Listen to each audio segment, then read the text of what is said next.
kawusa ingkang wis manjing wonten ing Gupit Sanggan Sangarum. Ana gandaka capun Gesang Lurah Bagong ingkang mlajar-mlajar wonten ing Tampel Mates. Negari Ngamartawi den bujung dening Sang Raden Hari Setyaki. Pating bleber pating cocandane kaya gabah dinteri.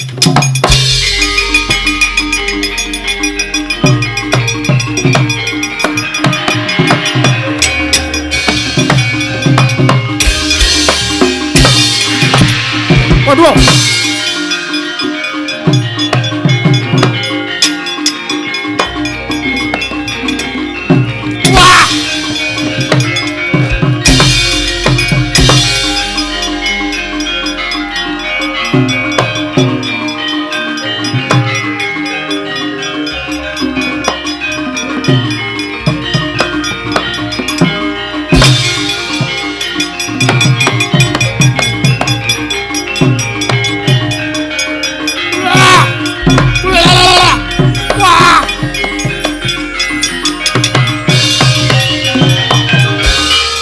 Dan sencaki le mlayu banter bangun dewa. Untung nemu blumbang aku.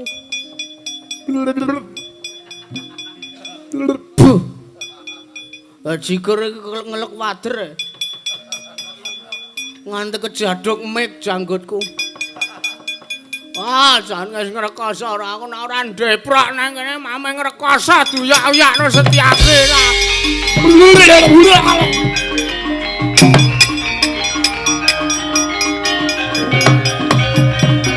Parat.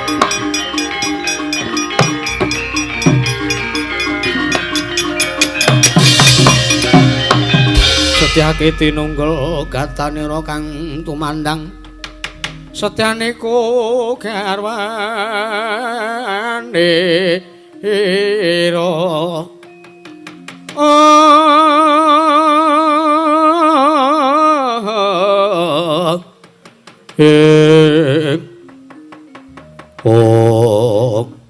Keparat menungso kae mau tau ya aku dadi ilang tak kedhewake pancen sajak tilas durat moko tilas maling diuyak tak plecet ora kecandak.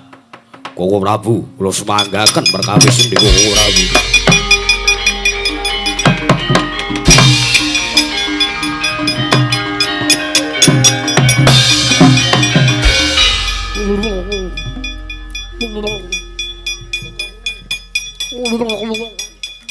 Wah edan minggat urung ya Setyaki mau. Apa iki? Lho. Edan sik endi watu kene mau endi lho. Oh la iki. Apa iki?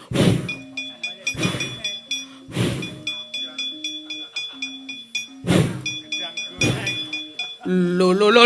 Lah ngandel ora. Wong kene kok do loma-loma ya. Gedang goreng meng dibuang turut kali separan-paran.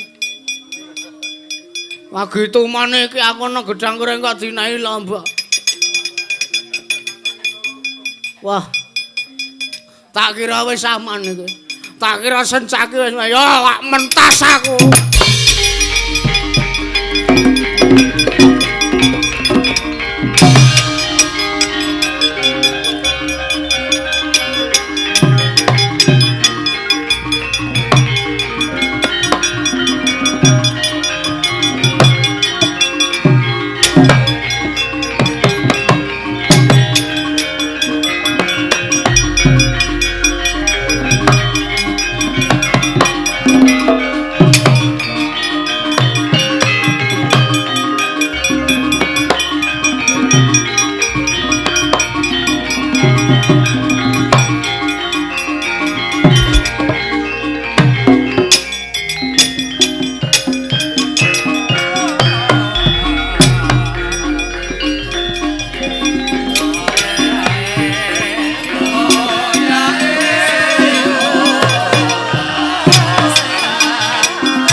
nanging pramadya pala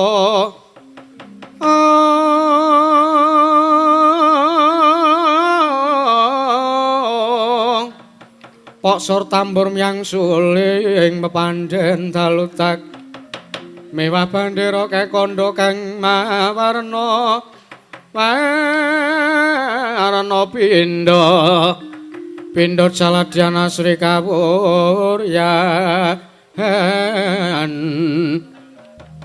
oh Dimas Setyaki kula wonten dawuh kepiye kabul kawusanane tak sawang seka Ndatulya Prajanegara Ngamarta. Bagong metu njaba kuwi mau ora ngadepi marang kridamu ning tak sawang malah lunga. Mbuh pelayune aku ora mangerteni. Kok ora Bu? Sencaki piye? Ngaturaken ketiwasan. Lho, ketiwasan sebabe? Kula wau kula sampun bujung kaliyan pun Ponokawan Bagong. Lah kok mboten kandhi kanyono-nyono kamangka antawisipun Kang Rayi ngarep buruji kaliyan pun Ponokawan Bagong mriku mboten tebih. Jangkaipun mboten tebih.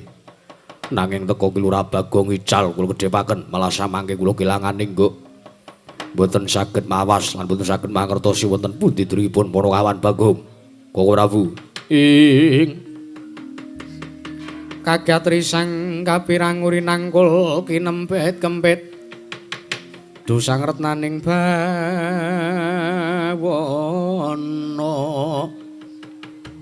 wong Setyaki wonten dawuh kuwi ora Bagong sing ilang tok kedhepke ning kowe sing ora prayitna lho lah kok kula nggih mboten prayitna kowe kurang titis kurang wasis kurang lantip panggrahitamu mula sesuk nek dadi satriya kuwi sing diasah ora mung keprigelaning lair nanging keprigelaning batin ya kudu mbok asah.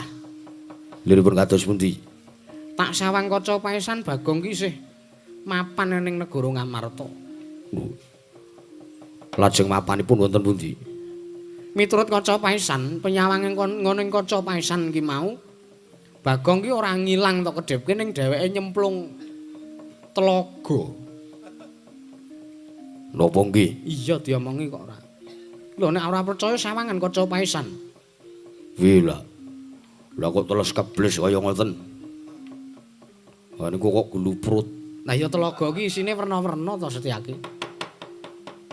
Mongko kuwi telaga dudu lumrahe telaga sing isine iwak kuwi babar pisan ora ning kuwi telaga kinarya bebuang kawula ing Karang Pratisan. Ngandel ora. Wong wis kesempya ing aradan nyemplunge ning kakus. Golek ana wae, wonge tenguk ning kono. Njur pamit, lu padosan.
Oh ya, karepmu aku tak keplak terus jengkelang ngono to. Oh.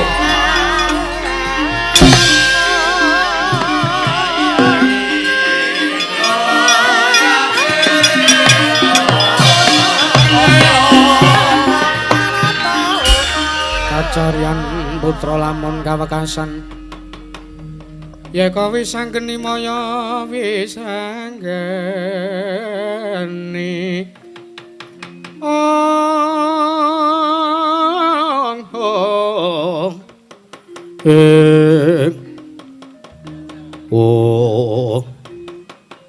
Nuwun sewu Kanjeng Rama Kyai Kanjeng Rama Kyai Jodipati amiji dhateng pisanipun Kang putra pringgondanipun Gatotkaca kula nyadhong dawuh nuwun mangke Kanjeng Rama Kyai nadyan Kang putra Jangkar Bumi pun Antareja kapiji sowanipun kula nyadhong dawuh nyadhong dawuh aku Pak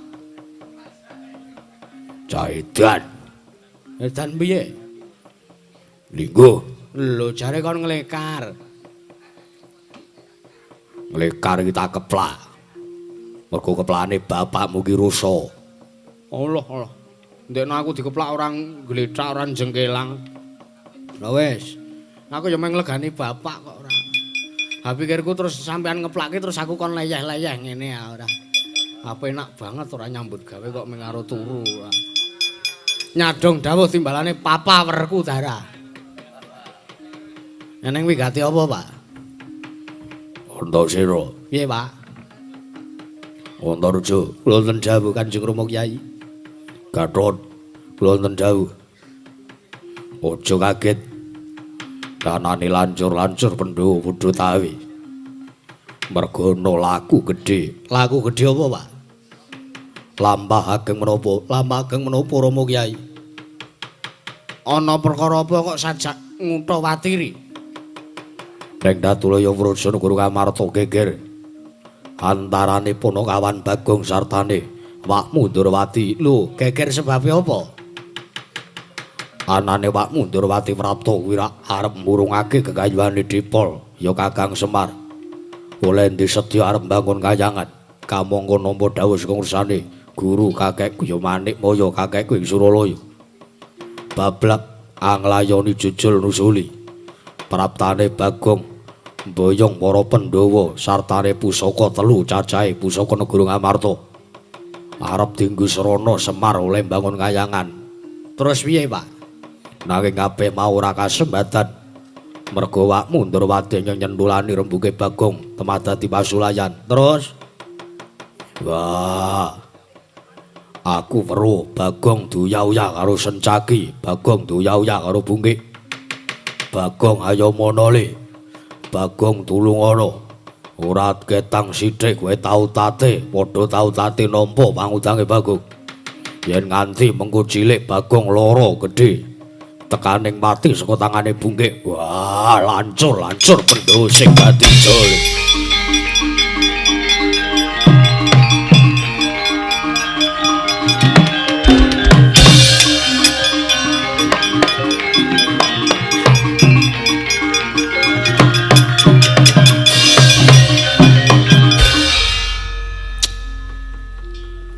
Bapak ora cetha.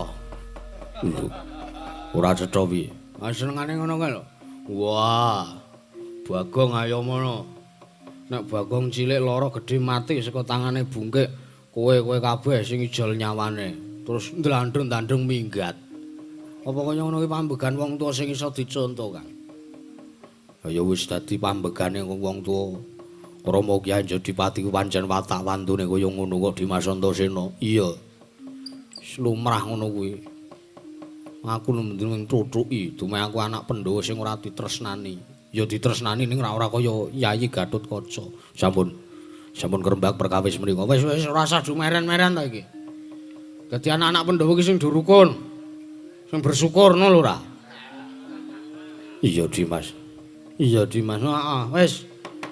Bakune cetane lereke rembug Bapak dawuh karo awake dhewe kon ngayomi Bagong ngono ya Kang. Iya Dimas. Ane bapak dawuh ngono ya wis ae dilakoni. Dawuh wong tuwa dawuh Gusti lho, Kang. Yo, tak dirake Dimas. Dan Bagong ora edan iki tenanan. Malah ngerik ning ngarepe Setyaki. Lho aja kok ning ngarepe Kresna kuwi aku malang kerik kok. Wulu kelekku tak ler. Gilane ora. Ayo. Kowe manut karo aku ora? Lho ngapa aku kan manut ki ngapa? Rembug ning pasewakan kowe marep lunga saka Gunung Amarta arep bali nyang Kadempel. Heeh. Lho edan ora basa. Basa gelut ora basa ya tetep jotosan. Wah Setyaki iki umpama ora diajani karo Bagong ora masalah. Kula ora ngajeni karo sampean ora apa-apa, Ndra. Sengara kuwalat. Asan. Ha kula iki nendangi ndase Semari wis panganan sehari-hari ae. Ana arek kuwalat ta mbok wingi-wingi. Kula ki wong ora iso kuwalat e. Ayo, muni awe. Hah? Aku ngerti sampean tekan kene iki mesti didhawuhi karo ratumu Prabu Ireng. Edan. Kae sesembahanku. Oh lho, Prabu Kresna. Ora Kresna ki artine ireng ta? Ora sak geleme dhewe kae sesembahanku. Reti aku sesembahanmu, anu kae sesembahanmu ora kok aku. Mesti kowe didhawuhi. Setyaki Bagong cekelen. Mergo kan mengko nek ora wurunga nek bali ning Karang Kadempel mesti mau ngarep matur karo Kakang Semar. Perkara lek aku arep murungke Kakang Semar arep mbangun kayangan. Mula Bagong cekel nek perlu ranggeten gedhe patenana, ya apa ora? Hah? Muni ae.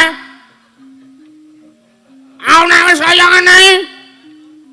Sapa sing ngendhake kamurkanku?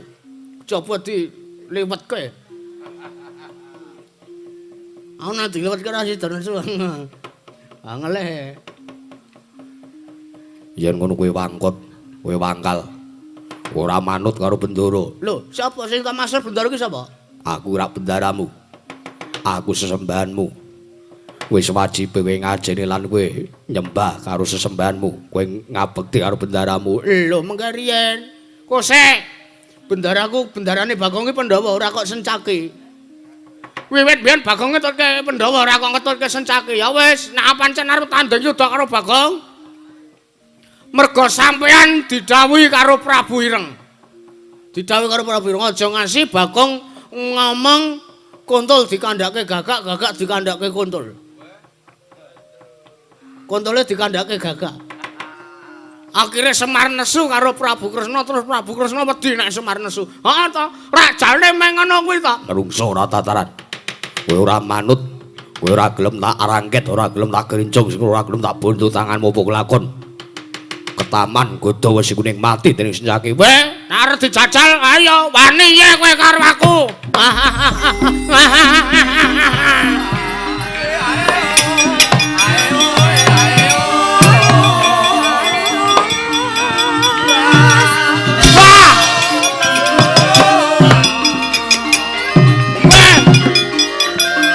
Ayo.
cilaka tenan iki. Nek ora mlayu tenan wis. Dadi papat ndasku. Wah, edan sencakile ngantem kaya wong kelegan ae. Ngombe obat kuat pokoke mo. Sana. Ngantem sirah menungsa meng kaya nampek bal basket. Sirah menungsa nggo dribble. Idik.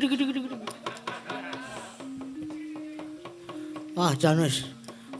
Tenan wis.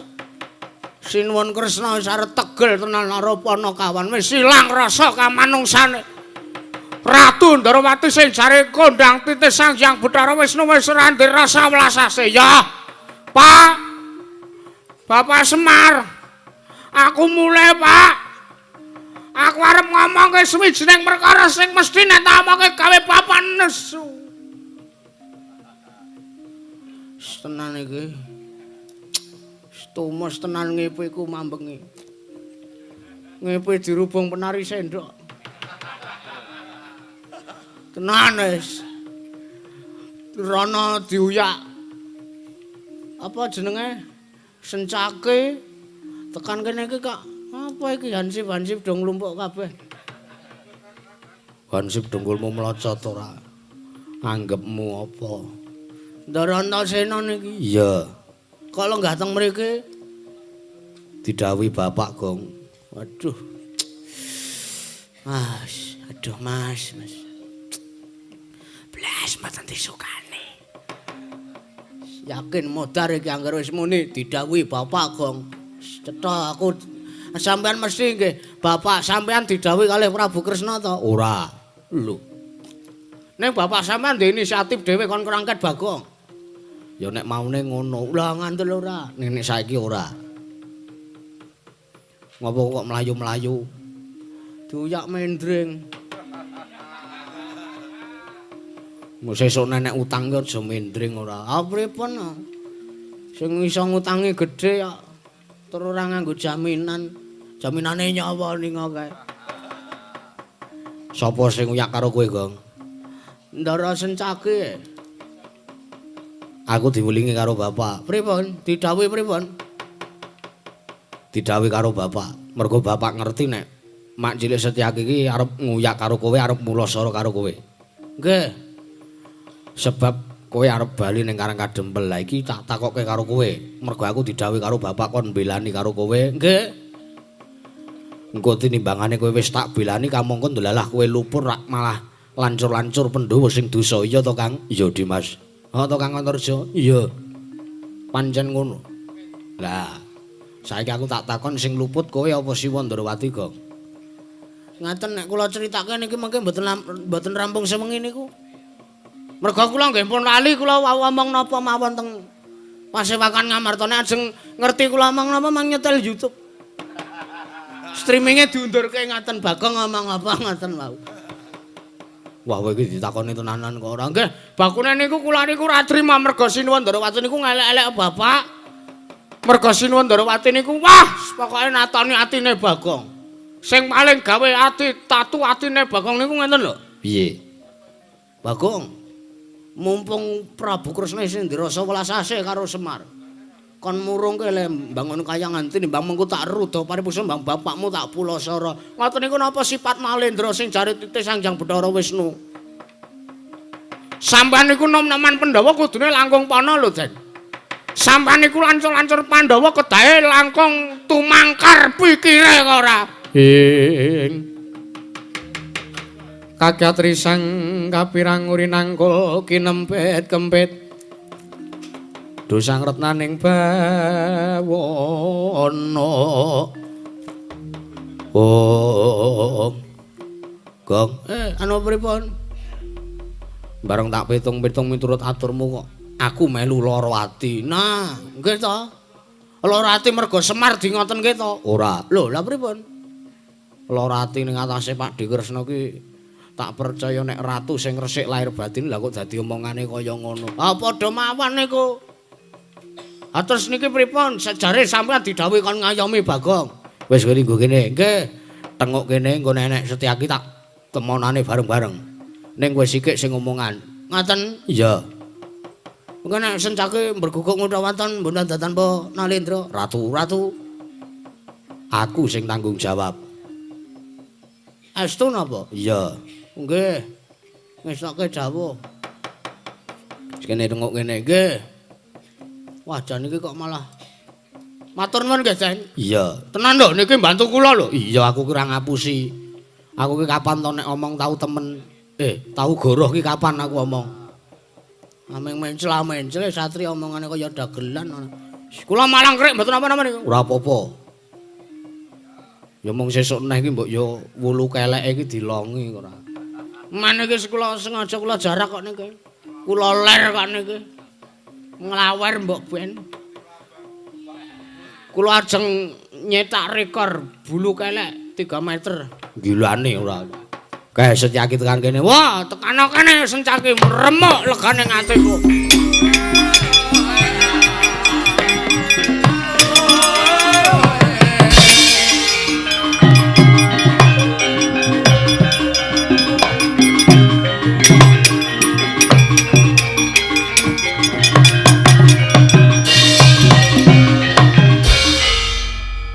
Ngapa kowe kaget?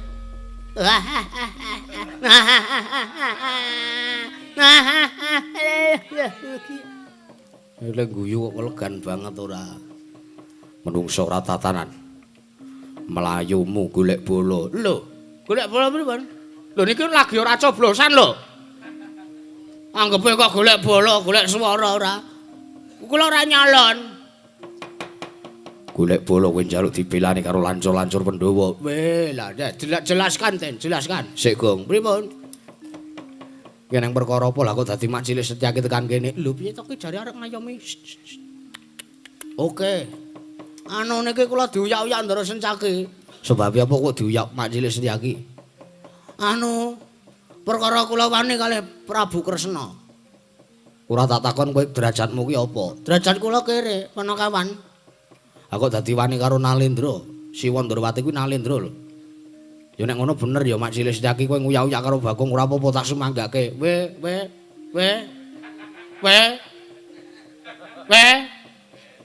Nah. Iki mung suwe ora Setyaki musuh Bagong ning Bagong musuh Antasena lho iki. Oke. Lah masa kula luput Den? Kowe manut aku wae. Dirembuk sing apik. Nggih, kersane linggo kene. Karek ngapa iki si bungkek iki? Anggir Antasena, heeh Mas Cilik. Kala gateng mriki. Kaya mengisis wae kok ora. Ngisis apa ora entuk ora. Ora neka-neka lho sampean kok. Iki wigate ta. Wigati apa kok cangkemmu ya celemongan kok. Nah, awe pripun? Maje Setyaki. Inggih, Kir. Aku tak takon karo sampean, dasare sampean apa kok nguyak-uyak Bagong? Bagong lepat. Lumpute Bagong apa? Bagong lepat awit, Bagong wantun nantang kalian Koko Prabu Kresna. Lho, ha Kresna nantang mergo kana sing ngelek-elek Semar dhisik kok. Nek Kresna ora ngelek-elek Semar sengara aku nantang bendaramu le, Cah Bagus.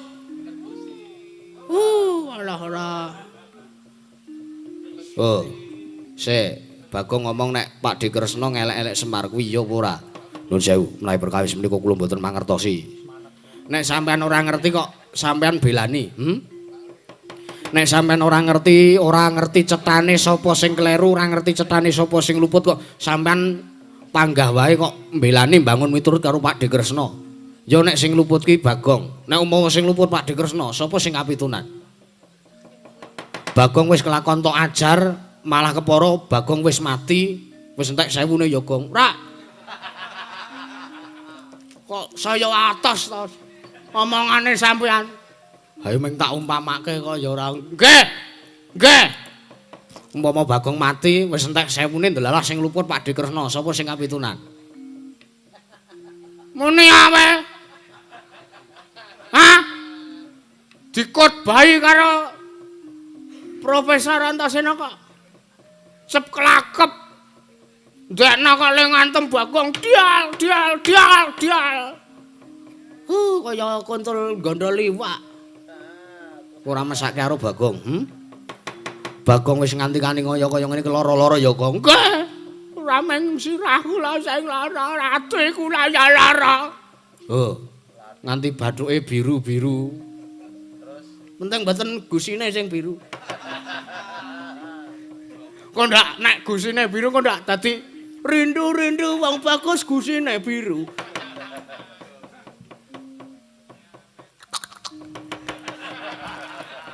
Saya wengi kok saya atos sampean. Aku nek saya wengi saya nglentreh dipaidu. Oh nggih. Ya bener kaya saya wengi saya atas kaya. Dereng kok esuk. Sampean petungan nek. Nek kira-kira sing luput Pak De Kresna utawa nek nuwun sewu nek sing luput Bagong ora apa-apa tok kula sora mergo cendheke nandang luput. Ning Bagong ki bener. Bagong ki benere apa? Mbelani karo wong tuane. Bagong minangka jejeri anak ora trima nek wong tuane kok dias. Wong tuane kok dina karo wong liya. Kuwi wis bener dadi patrawe Bagong. Nek nganti sing luput ki Pak De Kresna mongko Bagong mati. Sing cilaka wong sepirang-pirang. Sing gelo wong akeh. Wong sak negara Ngamarta mergo Bagong ki kelangenane wong sak negara Ngamarta ya, Gong. Nggih. Tanggal 17 go ning KR ya, Gong. Nggih. Penting lakone ora Semar bangun kayangan ae lho, gah lho aku. Iki mau Mas Topik mau. Nek ora lakon baku gah aku. Iya wah anggep wae ya. Pikiran perkara sing kaya ngono kuwi Mas Ile.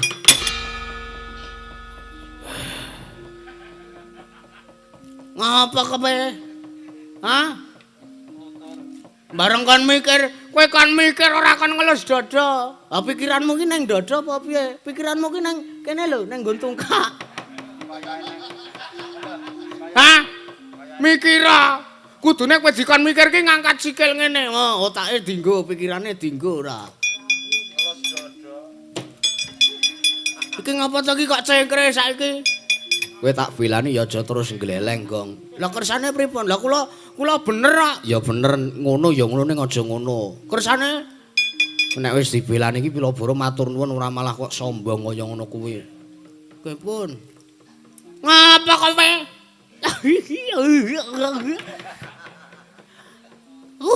Wis jan wis ora. Ngapa kok nglumpuk Mak Cilik? Nyun pangapunten, Nggih. Dilepatipun kempaman Garba Ruci Diageng Pangaksami. Ngapa? Garba Ruci. Oh, ndekno mau pas urung didunungke karo Ndara Antasena kaya yak-yak. Bagong ora manut karo satriya Garba Ruci. Kelakon tak cempalani, kelakon tak ajar, kelakon tak kunjara. Apa? Ha saiki kok ming telik. Dana ora sumbut karo le ngendel-ndelke kesatrian Garba Ruci. Garba Ruci ki entheke bojomu, kowe mung urip melu marang tuwae kok bangga banget kowe. Hah? Urip melu marang tuwa. Tak ndel-ndelke. Jaluk ngapura tenan aku Bagong. Wah. Jane aku ya melu marang tuwa. Gandeng apa-apa aku melu marang tuwa. Aku njaluk ngapura Bagong. Tak balene titenono kowe. Pak potel gulumu. Nggih, Cendra Gatotkaca. Ora. Lho. Jare ngayomi kula. Iya, tak potol gulune. Nggih, gulune sing caki. Gulumu. Waduh. Sembur mlanyong nggih, Den. Iya. Gulune sing caki. Ora. Lho napa? Wetengmu sing tak sembur. Waduh, tenan kula busung lapar. Nek sampean wis ketanduk lelakon kaya ngene sampean lagi iso mikir. Sampean lagi iso nglenggono. Wes saiki pilihan. Tak nehi petungan. Kira-kira sampean arep tetep mbelani Pak De Kresna apa arah malah arep sak biyantu karo gegayane kakekne Nayantaka ya kakek Semar le arep bangun kayangan. Petungan pikiran kanthi nalarmu sing penting Mak Cilik. Nuwun sewu. Sareng kula manah-manah nggih. Gegayanipun Kakang Semar menika luhur. Ning emanipun gandeng Koko Prabu menika nedeng kalimputan pepeteng manahipun. Kula kinten boten saged gelijah perkawis ingkang leres lan perkawis ingkang boten leres. Ngandel ora kowe wis kowe menengo wae kowe kono. Sapik dekek ngeblek wae ora. Wah, lha pripun to? Lah kula niki lakon e. ngerale, nggo ngecase. Anggepe kok kula kon meneng ora. Sampeyan lahir batin bilane gegayuhane kakekne Semar. Nggih, kula lahiran batos. Wonten pacobanipun menapa kemawon kula sagah biyantu. Tenan? Iya, Bagong. Nah, ngono. Dadi satra ki dienggo uteke. Ora mung waton, ora manut karo sencake kendharat tangane sencake, mlintir brengos obah kabeh nyuwun ngendut. Anggepe sing iso ndut-ndut ki mung sampeyan ngono apa piye? Iya, aku njuk ngapura. Nggih. Nek jan Kerombong melu mriki, teng mriki arep mbelani karo arep bantu Semar manglo gak mriki. Iya, Bagong. Ya nggih, anggepe ora. Gong, Nun. Kowe kira krasa apa piye? Pripun? Ayahene kok krasa. Aya mengko ta ya. Dikira wong ora sehat yahene kok. Engko mah dikon dicak arep diterke sontek engko nek yahene krasa. Ora celemongan kowe. Celemongan pripun to? Kowe ora ana rasa merinding-merinding ngono apa piye? Nggih, nek merinding nggih. Aning sebabe napa kok merinding kok? Ora enten demit kok mriku padang banget kok langite. Mengo. Pripun? Mengo. Iso mengo ta kowe? Oh, atos sampean. Yakin wis Antasena saya mengi saya atos. Nganti jengkel aku isa kaya anggepe babi ora iso mengo. Sing ora iso mengo ki ora mung babi menungso ki ya akeh sing ora iso mengo. Kaya ta wis ora usah dirembug. Nggih. Kowe lah. Ha niki kok dadi lho, sinten sing ajeng ewoh, Den? Ewoh apa? Iki ora bola pecah RT ta niki ngawur wae. Kaya pusaka kok bola pecah RT ora. Jare kowe arep njilih pusaka kuwi. Nggih, napa niki? Niki pusaka napa? Lho kok pangling to, Gong? Pusaka sing ayom iku kowe kok. Oh, cetha. Tumbak Kara Welang.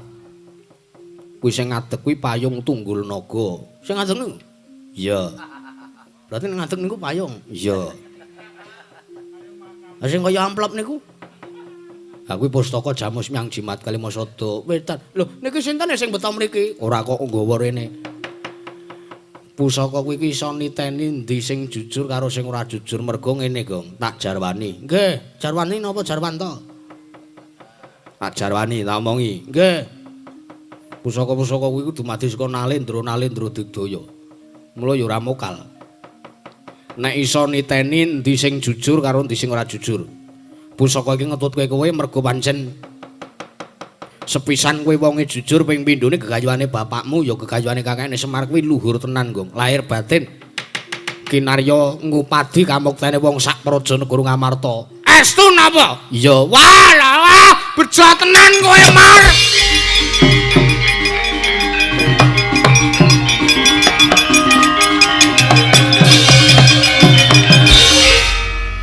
Jan wis alhamdulillah. Iya. Nek ngaten iki arep kasembatan gegayuhane bapak, Den. Ora mung arep kasembatan ning tak kira pancen tak pesthekake gegayuhane bapakmu kasembatan. Nggih. Dasare napa sampeyan iso ngendika ngoten? Bapak mau mungkur dawuh karo anak-anak Pandhawa. Nggih. Bareng karo para Pandhawa.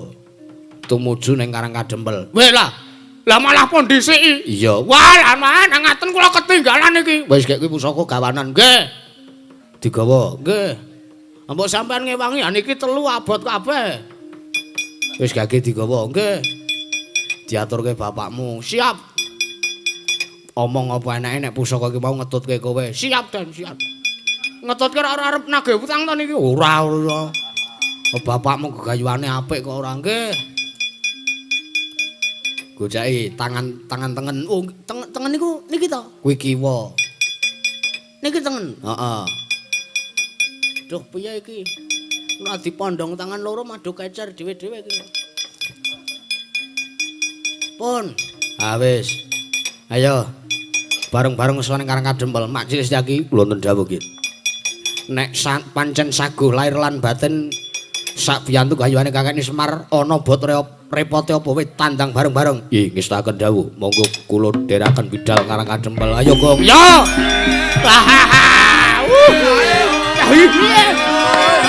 Koten. Ayo.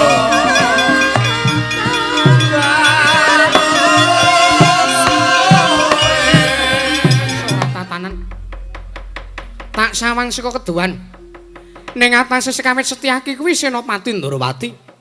Setyaki kuwi sing ngayomi marang panjenenganing ingsun. Nalika semana tak dawuhi supaya ngrangket karo Bagong ben aja bali ning Karang Kadempel. Mundhak ngaturke perkara sing ora urusanane Kakang Nayantaka. Weh lah. Lah kok kae dadi runtung-runtung renteng-renteng bebarengan mlaku karo lancur-lancur Pandhawa. Tumuju ning Karang Kadempel menungsa ora tatanan. Setyaki. Setyaki. Si Adi arep nemoni lakon apa? Lah kok dadi kowe mbadal sartane kowe nerak apa sing dadi dawuhe Nata Ndrawati kowe nglencati marang janjimu, kowe nglencati marang darmaning satriya Setyaki. Mama sidam sekaring bawana langgeng. Nata Ndrawati ya Kresna, nuwun wonten pangandika dawuh paduka wangwi kulon manikmaya. Ingkang sekawit tut wuntat dhateng lampahipun ingkang putra Nata Ndrawati pukulun. Iya. Kresna aja kaget yekti ulun merpeki marang jeneng kita merga nyumurupi kahanan kita ingkang kasajak kasempya ing aradan. Merga senopati kita kang aran Setyaki ingkang wis merang kampuh jingga. Bondan datan pa ratu. Berguguk ngutra waton. Wis ora ngabekti sartane ora nuhoni sarta mboyambangun miturut kelawan jeneng kita. Ih, Gol manah kula pukulun. Iya. Ulun pirsa ulun ngerti sepira kagoling manah kita nanging dikagolana diketunana mboya bakal ana gunane. Kepareng madu kados pundi? Durga, kula wonten maringan dawuh pukulun. Jeneng kita nggawa segelar papan wadyabala. Seka ing Dandang Mangure, ulun dawuh kelawan jeneng kita Durga. Iya. Saperangan bangsaning parajineman sarta bangsa dedemitan kinen ngangslupi angganing para kawula ing Karang Kadempel gawenan sungsang bawana bali. Inggih teges rusaken apa kang dadi pakartine kawula ing Karang Kadempel merga jeneng ulun mboya narimake sarta mboya marem yen ta durung kasembadan panjangka ulun ya kuwi murungake gayuhane Kakang Nayantaka. Ngestaken dawuh banjur saperangan wadyabala kinen ngerusak kahanan pepasren ingkang mapan ing Karang Kadempel permoni. Ngestaken dawuh. Lajeng mangkatipun ingkang adipun Betari Durga inggih pun permoni miwah para wadyabala saking Gari Dandang Mangure. Saking kayangan Dandang Mangure benjang menapa pukulun. Mboya ketang sambung obol colok lintang ulun dawuh budhal dina iki permoni. Ngestaken dawuh.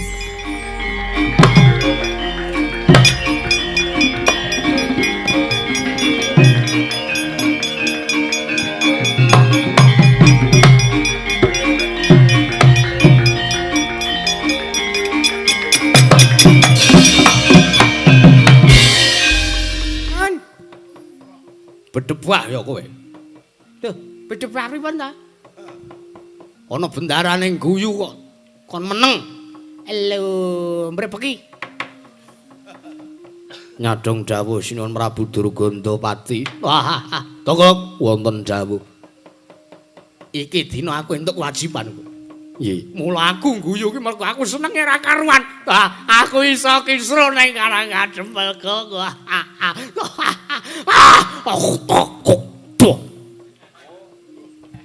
Edan ngidu tenan iku. Gilane ora. Ayo ngono kuwi totalitas kok ora. Iya percaya aku. Iya. Wayange guyu ya guyu tenan. Wayange ngidu ya ngidu tenan. Iya. Keparengipun kados pundi Sinuwun Prabu ing Wana Segara. Ana gawe jeneng negara kaya Wana Segara kaya negarane Prabu sapa? Bambung Bantawas. Bandung. Tokok wonten dawuh. Aku tak takon. Pripun? Karang Kadempel iki sapa wae? Sinten mawon apane? Karang Kadempel ki ening sapa wae? Lho, tegese satriyane. Lho, nek Karang Kadempel niku mboten enten satriyane. Ning kala mangsane sok enek satriya sing ngewangi ya lho. Heeh. Luwih-luwih nuwun sewu niki Semar duwe gegayuhan arep mbangun kayangan. Lah saben nek Semar arep mbangun kayangan niku kala mangsane perangane lancur Pandhawa utawi malah para Pandhawane niku sok kala mangsa ngewangi Semar. Apa ya? Ya nggih. Merga para Pandhawa mawas nek gegayuhane Semar niku becik, gegayuhane Semar niku luhur, gegayuhane Semar niku apik. Mula para Pandhawa arep ngrusak. Lho sing nyambung tolong ora. Karang suwe ora tau metu kok yoga. Arang ngetok-ketok gok mbilung dadi ya le joplakan ki le genten-gentenan ki sok lali. Para Pandhawa ajeng mbantu gegayuhane Dipol.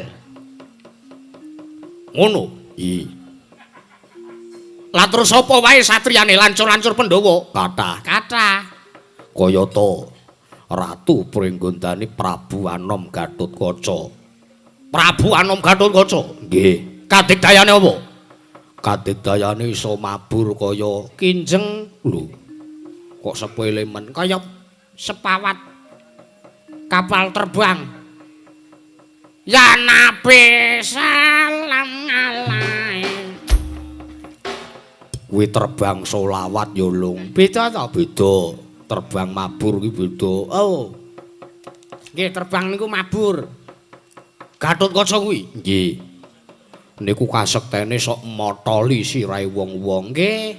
Di sampean ngati-ati. Nek sampean mungsuh ketemu karo Raden Gatotkaca utawa Prabu Gatotkaca utawa Prabu Sumilih dukunanipun sampean nek ora prayitna sampean lena dipotol ndase. Lho, ndase sapa? Lho, ndasmu mestakanipun panjenengan menika. Karo bendarane kok ndas-ndaske ora wae. Ya. Gok, Nun. Aku kok tratapan tok omongi ngono kuwi. Lah ngandel ora wong urung maju lagi diomongi tratapan kok. Sapa meneh liyane Gatotkaca? Antarja niku kakangne Gatotkaca. Kadigdayane apa? Nyembur kaya ula. Nyembur kaya ula? Nggih. Nyembur kaya ula ning wisane niku kenthel. Ora aneh-aneh to kuwi lho nek nesu tenan wisa sing kandungan racune dhuwur kuwi wisane kenthel kok. Tak amangi. Tingkat bisa king cobra kuwi paling kenthel. Teksture lho iki ora kok barang jijik iki ora aku kan kancaku reptiler. Delokanku Panji Petualang. Ora iso. Antarja niku kadigdayane nyembur kaya ula. Wah. Sapa meneh? Antasena. Antasena kuwi? Antasena niku cah kucluk ning digdayane ora jamak-jamak. Sapa meneh? Lah niki wau rak kabare Sencaki rak medal saking rombongan Dandang Mangore to. Iya. Lah kepanggih kalih Sencaki. Lho. Sencaki rak rombongan awake dhewe. Lho wau sore rombongan sampean pancen rombongan kula kalih Bilung ya lho. Heeh. Ning mbuh kene iki kurang gede bayare apa piye terus undur diri ya Kak. Heeh. Ditawani grup liya ya wis sak karepe. Wah, werna-werna wae ora. Aku memeng bahas kuwi lho ora. Kadigdayane Setyaki ki apa? Lho sampean rak pun kenal, rak pun jagongan. Iya, jare dhek duwe gada wesi kuning. Lah niku sing nyemelangi niku. Wah, ya wis tak ngati-ati. Mengki nek ketemu Setyaki kek rolingan mawon niku tesih gelem. Wah, aneh-aneh ora. Ya wis ayo budal iki wis meh tekan Karang Kajemul kok. Monggo kula dherekaken.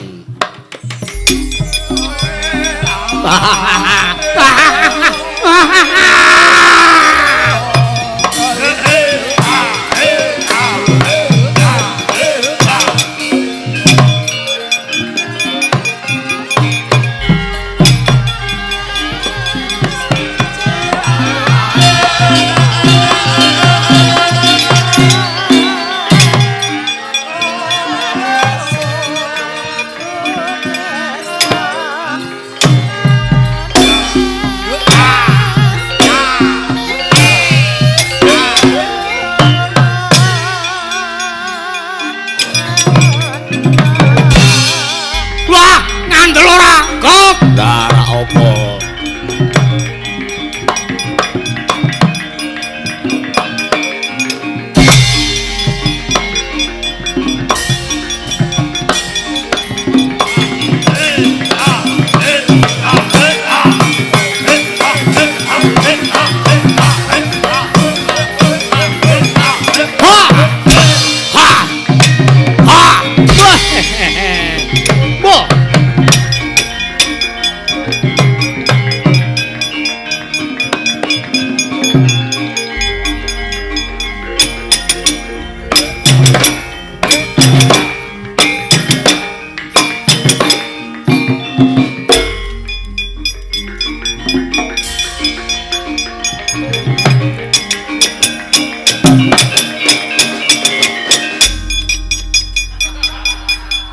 Arep ngopo lho? Arep joget. Kendhange ora wawas.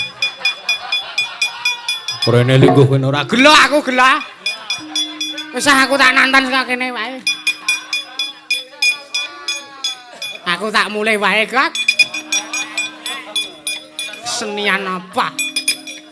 Gawang ayaya kok ora. Wis ndekno ledho gleleng nek tanda tangan. Oke, kene tak tanda tangan. Kene lingguh kene to. Alah, ndah punah.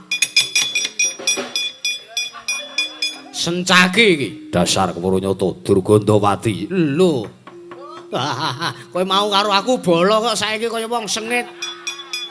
Aku ngerti Praptamure niki arep gawe kisra karang kadempel Sencaki sing ora nrimake. Mbok iya. Iya. Ora minggat sing ngarepe Durgandawati kelakon mati dening aku. Ngatos-atos lho sinuwun. Iya, gok sing legawa wae kok. Nggih. Sing tentrem atimu. Nggih.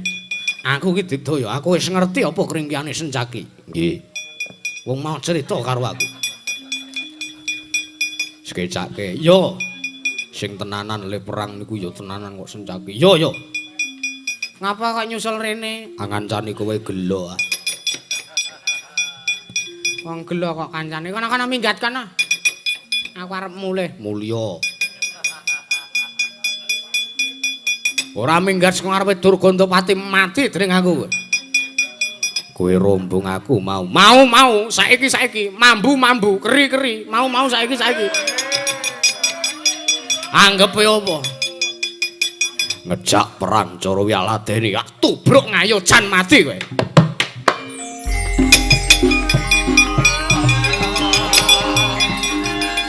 Awas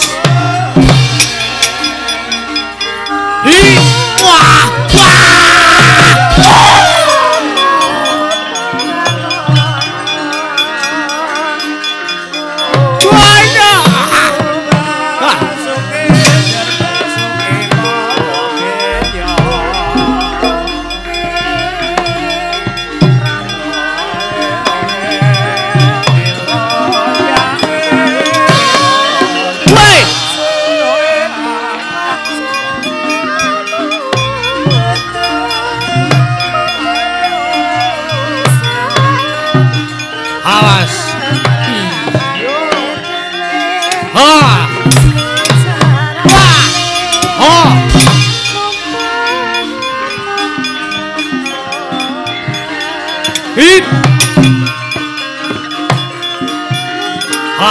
iya jar kowe.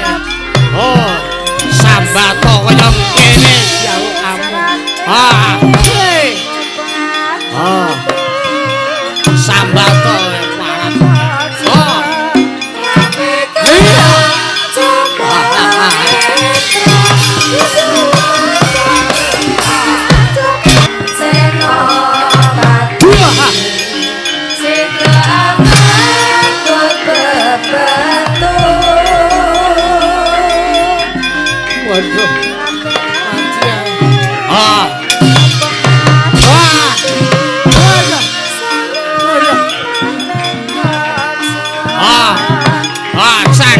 Sencaki rombongan dhewe.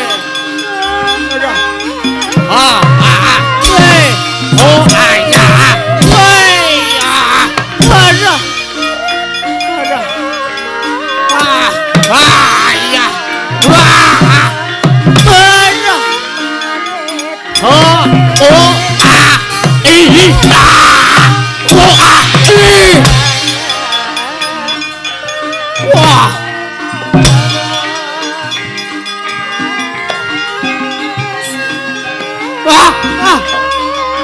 Gusi berdarah.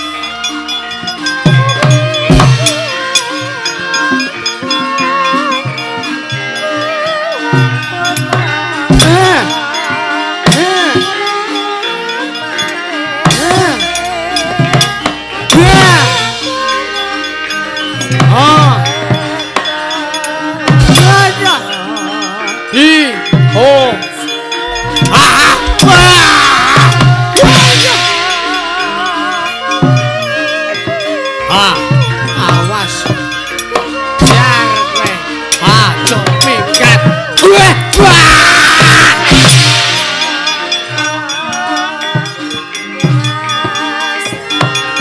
awas kowe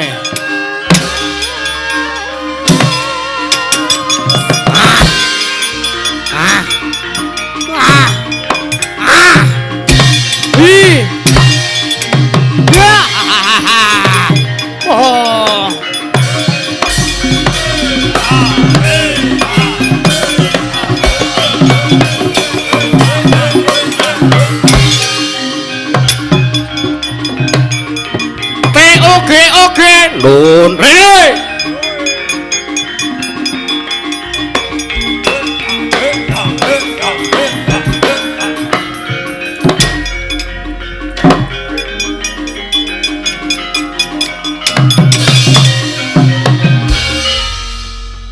Delok. Yung elok tenan. Elok.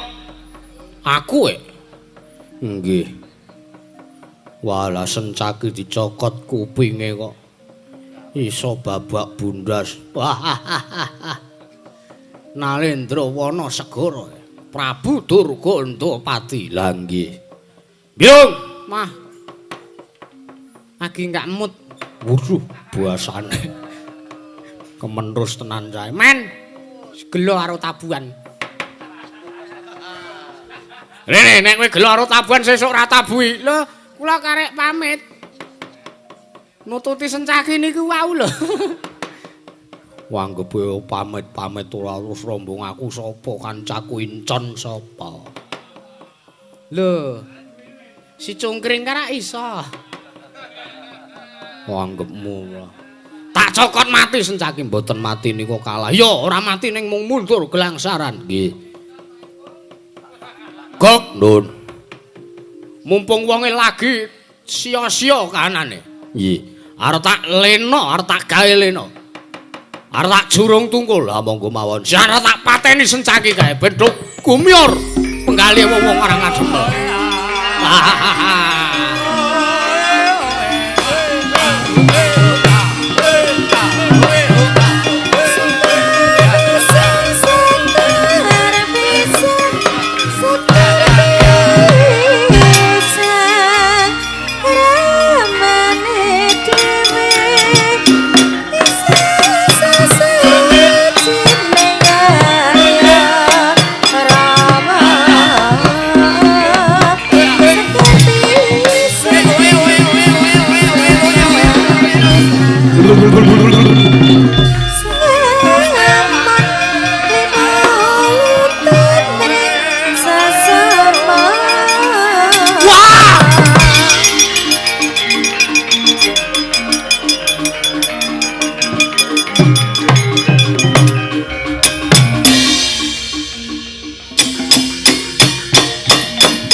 Apa?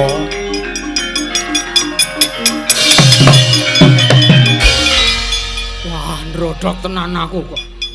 Wedi tenan aku kok. Wedi kalih napa wah. Waduh. Wah, sencaki. Tenan gok sencaki.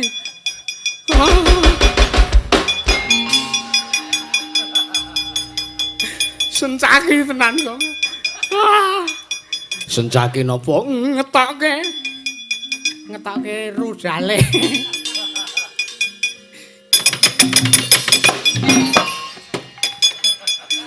Jare gelo warak Kang Sen kok ora gelo kok. Ora sida nesu ora. Wong kok nek klampekane diisi rokok kok terus sumringah bae. Aku ora wani nandingi tenan kok. Aku ora wani tenan. Aku ora wani tenan aku. Aku ora wani tenan aku. Kalau. Sencaki mriki iki kalau. Aja. Wedi aku.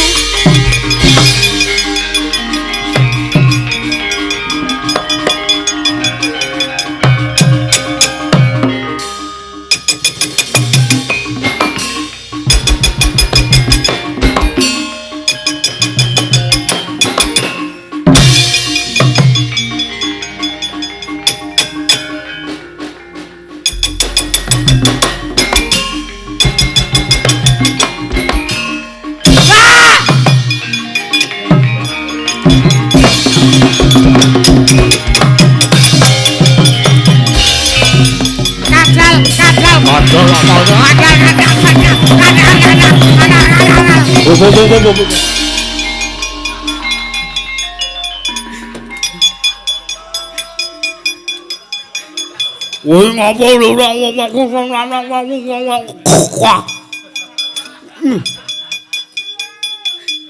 aduh cilaka tenan kebakaran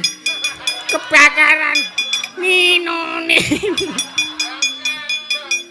ngopo kebakaran aku tiba mah tak gulung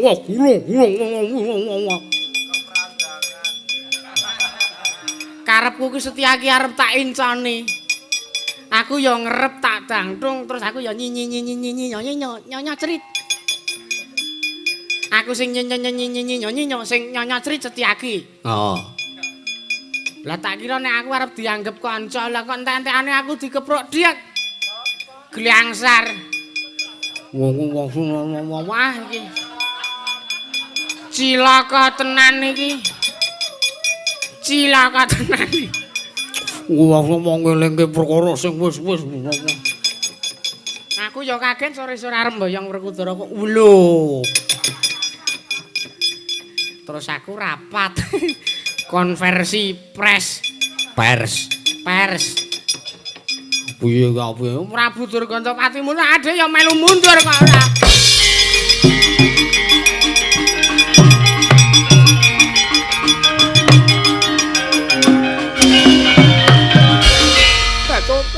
Durgantapati lah kok mundur keweden.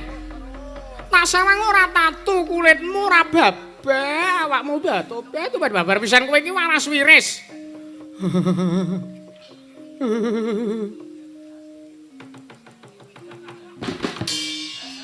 Wes long wes. Nggih. Aku Sarimah tenan aku. Sarimah. Trauma. Lah yo traumane ku kok Sarimah. Kleru kok yo. Sarimah anggap wae.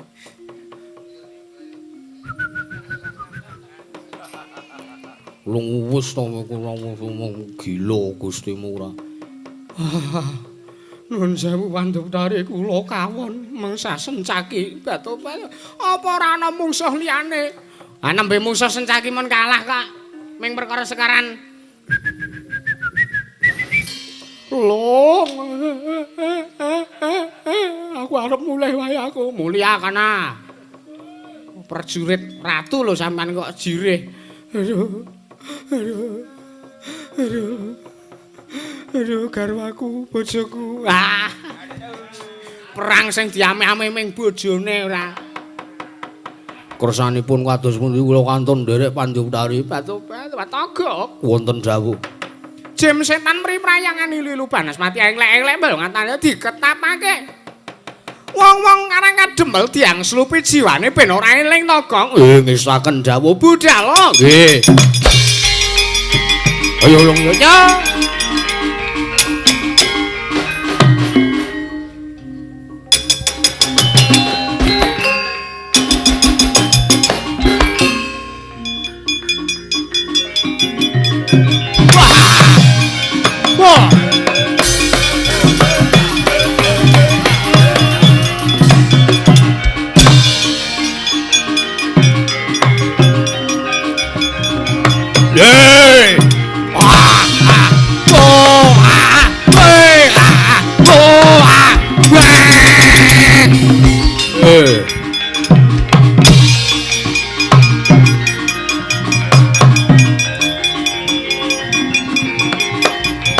Wah, iki cah selo iki.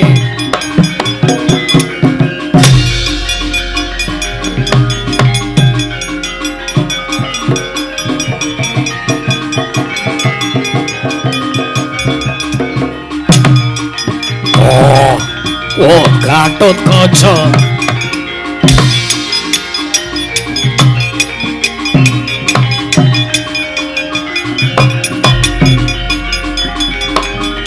Wah, wah,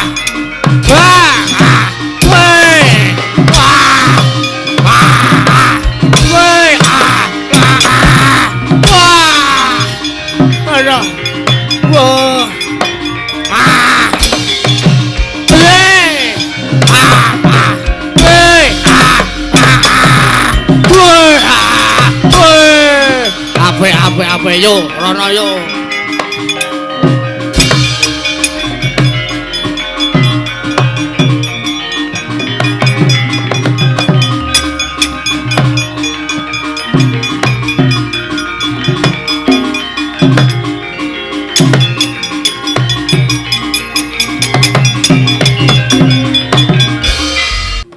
Koko Prabu nyadong dawuh ngawe kang arai mandhap saking Dirgantara Arjuna luwenten dawuh. Sawangen kananing para lancur-lancur Pandhawa, sawangen kananing para kawula ing Karang Kadempel. Wis padha nungsang puyang numbuk bentus ngudel bingung merga anggane padha diangslupi dening wadyabalane Bathari Durga keparengipun. Pun Kakang lan Siadi yen to nganti ora melu temandang wirang bebarang. Keparengipun kados pundi? Ayo derekna pun Kakang bakal salin wujud. Siadi ngetutno marang apa kang dadi wujudanipun Kakang? Ngestaken dawuh Koko Prabu.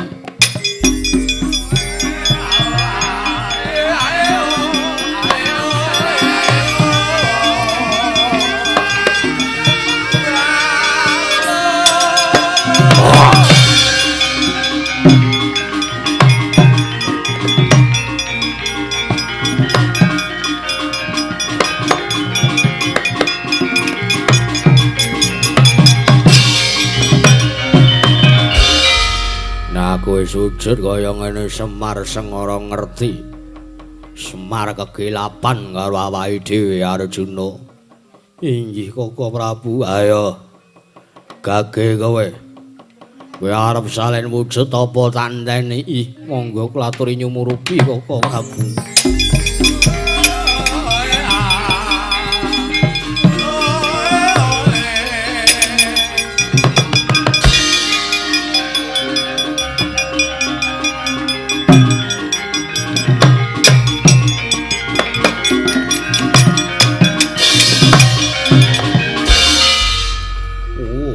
Dadi kowe membo macan kowe kuwi kulina mungsuh macan.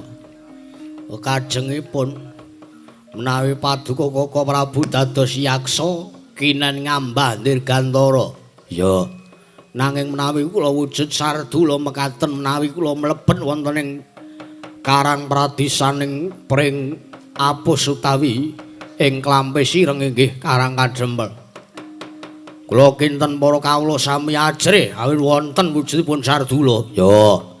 Yen ngono yayayo diwiwiti lah gawe Kisra Semar ora gelem murungke. Oh, entekke tenan Karang Kadempel. Oh.